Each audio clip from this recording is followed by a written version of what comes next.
Jumping into the number 5 spot of the top 5 Hall effect gaming keyboards is the BOYI 66 Pro, coming in at a price tag of $69.99. If at any point during the video you want to check out any of the 5 keyboards in this video, there's Amazon links below for the US, UK, Canada, and international links, but let's talk about this. This is the best value Hall effect keyboard on the list. Now for the build, this is fully made out of plastic besides the metal knob, which does have some tactile bumps, and this also has flip-up risers, a Windows Max switch, and even though this is primarily plastic, this thing is solid. This also has a really good typing sound and feel, partially due to all that dampening, but also due to the fact that it's actually gasket mounted, which is pretty sweet at this price point. As well, the 66 Pro has south-facing LEDs and an 8,000 hertz polling rate, all at this price point. For switches, this keyboard uses the Leighton Powell magnetic strawberry switches, and obviously because this keyboard and all the rest of the keyboards on the list are HE, you have fully adjustable actuation, which means you can adjust where along that key press and how quickly your keystroke is actually registered. And this one has a range from 0.01 millimeters to 4 millimeters, so anywhere along that with increments of 0.1 millimeters, so that's very good. That's exactly what you want, full customization. You can also customize the reset point, but if you prefer something like more special modes like rapid trigger, well, this has all of those. The software here is specific to the BOYI 66 Pro and allows customization of things like obviously your adjustable actuation, but also modes like rapid trigger, dynamic keystroke, mod tap, toggle key, and a few other settings. It's pretty dang impressive for this price point. Still definitely the best value budget HE keyboard. Now keycaps here are shine through. They're definitely on the cheaper side, but they feel completely fine to game on. I just want a little bit better shine through, but you really can't expect that at this price point, so yeah. The stabs here though are very impressively tuned with only a slight tick on the enter key. But don't take my word for it though, take a listen to the sound test.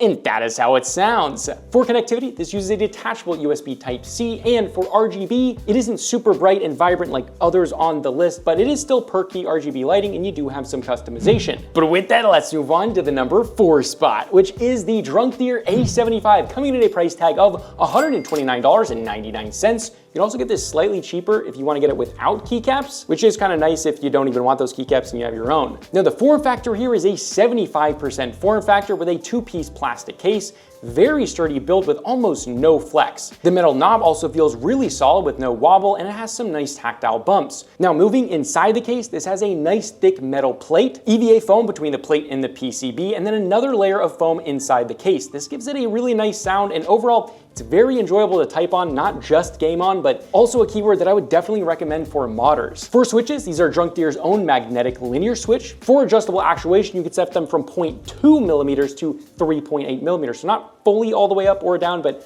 if we're being honest, that doesn't really matter. The cool thing about this though is you can actually adjust the actuation on the fly by hitting the FN key and then the 1 through 9 keys. This is really cool to be able to immediately switch to basically an actuation like 2 millimeters for typing and then to like 0.2 or 0.4 millimeters for gaming. That's a really good quality of life thing. But for the switches themselves, they definitely have some stem wobble. However, these are unbelievably smooth. This is really amazing for gaming, as even when pressing it in and out, basically the same key like the WASD over and over and over again, you get no scratchy feeling at all. For what this keyboard is and still the price of it, well, it is a little bit more expensive for an HE keyboard. This is definitely very value oriented. It's impressive here. Now, if you've never heard of this keyboard before, you might think the software is kind of bad. Well, it's actually not, and it's being continuously updated, which is impressive. Now, the software here is now web-based, which is cool because it's super quick with no downloading needed. As far as modes, they have everything that you would expect, like rapid trigger. They have what's called a turbo mode. They have SOCD, which they call last win, as well as dual trigger and a lot more. So that's really, really good that they're continuously updating this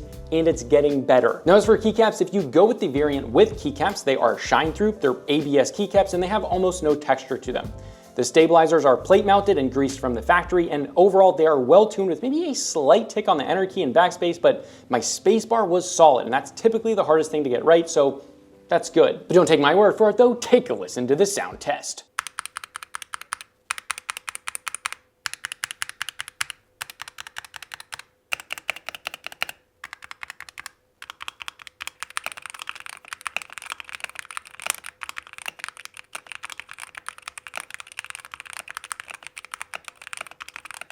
And that is how it sounds. With that, for connectivity, this uses a detachable USB Type-C, and RGB here, well, it gets a bump and it's super bright. Tons of colors, tons of modes, perky lighting, it's vibrant, everything you would want. With that, let's move on to the number 3 spot, which is the Corsair K70 PRO TKL, coming in at a price tag of $149.99 at the time of filming. For current pricing, check the links below. I don't control prices, they do change. But this keyboard is a TKL form factor with an included magnetic wrist rest, which is very nice. Like, not just like average nice that it's there, it's actually a genuinely nice wrist rest. It's nice and plush, it's very soft, and I think it's really quite perfect in terms of its angle. Really appreciate that they include that. Build quality is the best Corsair has ever done, with a very solid plastic shell and a beautiful brushed metal top plate.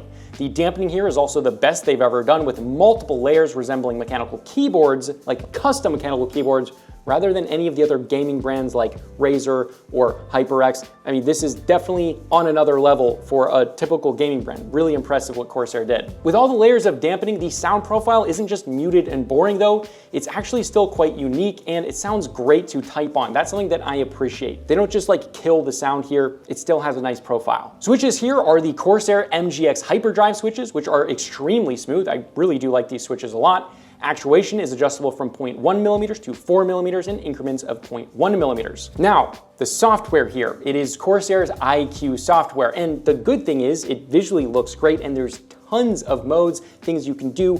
RGB is also the most modes out of probably anything in the industry. But then on the flip side, you have to use Corsair IQ, which is sometimes frustrating. To be fair though, with this keyboard specifically, never had any problems with IQ. But if you know IQ, you know it can sometimes have like connectivity issues and problems, but that is a lot more common with like PC accessories rather than peripherals. So I would say you're good. Now inside of IQ, it has all the modes you'd expect, like rapid trigger, SOCD, dual actuation, and it also has a game mode button. It's a physical dedicated game mode button, lights up in RGB, looks beautiful, and that allows it to have the lowest latency it possibly can by adjusting RGB, things like that.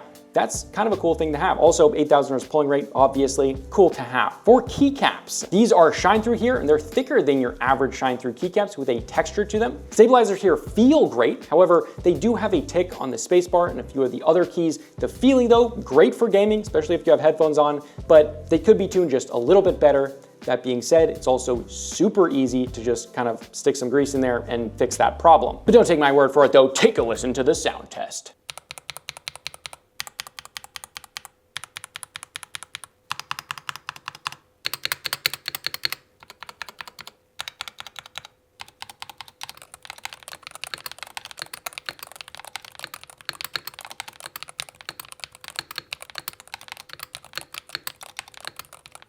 And that is how it sounds, but for connectivity, this uses a detachable USB Type-C, and RGB, well, it's as expected, it's Corsair. It is super duper bright, and it also has the most unique RGB modes, like very cool modes. I really do love the customization inside of IQ with the RGB specifically, but with that, let's move on to the number 2 spot. And that is the Wooting 60 HE Plus, coming in at a price tag of $174.99. Is anyone surprised it's the Wooting 60 HE Plus? I don't think so. It's one of the GOATs for gaming keyboards, and yeah. Now, this is a 60% form factor, and it's made completely of plastic, but it does have some unique design elements on the case, including the Take Control decorative fabric tag, which is very nice and high quality. And the nice thing is, if you want a different case, it is a standardized size, and there are a few different aftermarket options, as well as Wooting's own upgraded case, so you can get some metal or you get other case options, but you can kind of upgrade it. If you're a mechanical keyboard enthusiast, not just a gamer, well, that is a nice thing to have to go ahead and mod your stuff. Now, dampening here I actually really like, producing a solid sound and feel. For switches, these are the Lecker switch, which I actually really enjoy the smooth feeling of it. And these are a little bit more of a weighty switch, which is really nice for gaming,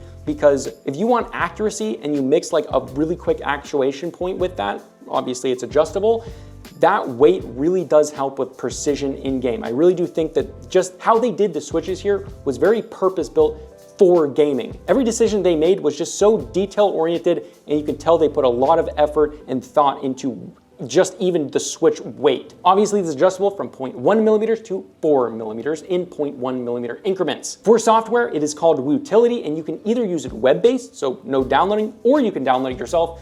that is super nice. Now this software, it's the best in the industry. It is by far the best in the industry. It's simple, it's well laid out, there's a ton of modes, a ton of customization, and it's still easy to follow, and that's a hard thing to do. It also works every single time, and I've never had an issue with it, and that says a lot. For modes, they constantly update this and have many more modes coming out to even previous generation keyboards, which is super nice, but they obviously have all the standard ones like rapid trigger, SOCD, dynamic keystroke, toggle key, mod tap, and gamepad, which is actually a way to make it kind of like a controller. So if you're in something like a racing game, you can actually, well, control the accelerator by how much actuation you use. So that's super cool. You can also modulate the brakes that way. But it doesn't just have those modes, it's got a ton more, as well as having a mode called Tachyon mode, which is basically like Corsair's game mode. It decreases the latency, so it has the lowest possible latency. But with that, let's talk keycaps. These keycaps are double shot PVT backlit, and they're fine, nothing amazing, not horrible. I did get their upgraded $50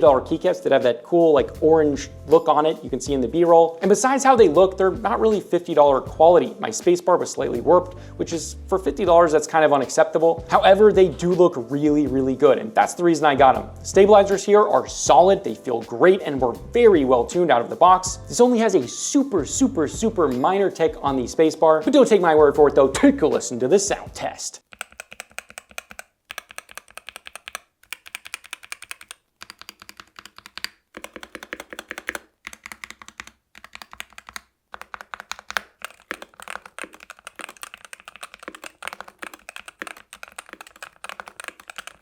And that is how it sounds. For connectivity, there's a detachable USB Type-C, and RGB here, well, it is excellent. Not only is it super bright, per key lighting, very vibrant colors, but it has 5 RGBs on the spacebar. So if you want to do something like a translucent keycap design, this keyboard would look crazy with it. Definitely, highly recommend that. But with that, let's move on to the #1 best HE gaming keyboard. This is, no surprise, the Wooting 80HE, coming in at a price tag of $199.99. So this is like the 60HE Plus, but it's actually different in a lot of ways, and the biggest being the form factor. This is an 80% layout, so almost like a TKL, but it makes this a lot more usable for everyday tasks, not just gaming. So when compared to the 60HE, it has an F-row and arrow keys, whereas, well, the 60HE Plus doesn't have that. Now the case here is again plastic, but you can also buy a full metal case from Wooting themselves. For dampening here, well, there's a lot. There's silicone, as well as foams, and a PET film, which is essentially like a factory tape mod. And if you don't know what that is, it basically just changes the acoustic sound profile of it. But yeah, a lot of high quality materials used here. Now, as well as this, the 80HE is also gasket mounted, so it has a slightly softer typing experience or gaming experience than the 60HE. This also has a polycarbonate plate, and it has silicone swappable feet to adjust its angle, which are super fun to play with because they're literally giant chunks of silicone. It also looks pretty crazy. I like it. Switches here are the Lecker L60 V2 switches. Now these are again very smooth, and this time they're much better factory lubed than the previous version. While the previous version was factory lube, sometimes the switches would be slightly over lubed, and this time it's just right. You don't lose any of that smoothness, but you don't have any sort of over lubing. As for adjustable actuation, it's the same as the 60HE, 0.1 millimeters to 4 millimeters in increments of 0.1 millimeters. The software here is also identical to the 60HE. You can do it on the web or you can download it. It has all of the same modes, and basically all of Wooting's keyboards, even their first generation stuff, has basically access to all of the modes that current day ones do. So you do also have future compatibility that you know that they're probably going to give you all the modes on all of their future keyboards, even if your keyboard is by that time quite old. Now for keycaps, they have a nice texture to them. They're shine through, and the shine through is also very nice. Does a good job. That's partly due to the RGB being stupid bright, with the stabilizers here being freaking solid, having no ticks or rattles, tuned perfectly, but it's the tone and the feel that really gets me with the 80HE. This keyboard has this awesome like thwack sound. It just feels premium, and I love the sound of it, but don't take my word for it though, take a listen to the sound test.